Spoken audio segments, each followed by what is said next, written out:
ఆర్నాబ్ గోస్వామి ఆ మధ్యన మహారాష్ట్రలో కాంగ్రెస్, ఎన్సీపీ, శివసేన ప్రభుత్వం ఉన్నటువంటి సందర్భంలో అతన్ని టార్గెట్ చేశారు.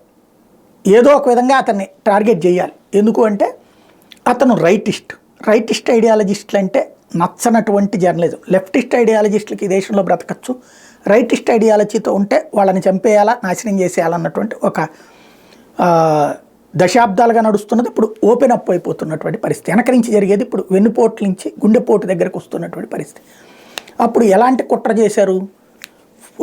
ఏది రేటింగ్ ట్యాంపరింగ్ చేస్తున్నారు అంటే అక్కడ ఉన్నటువంటి రేటింగ్ ఇచ్చేటువంటి సంస్థలతో కుమ్మక్కయ్యి దొంగ రేటింగ్లు ఇస్తున్నారు అన్నటువంటి పేరుతో అతన్ని అరెస్ట్ చేశారు, జైలుకి పంపించారు. తీరా చూస్తే సుప్రీంకోర్టు జోక్యం చేసుకుంది, అంత సీన్ లేదని తేల్చి చెప్పింది. తర్వాత దర్యాప్తులో కూడా ఏం లేదని తేలింది.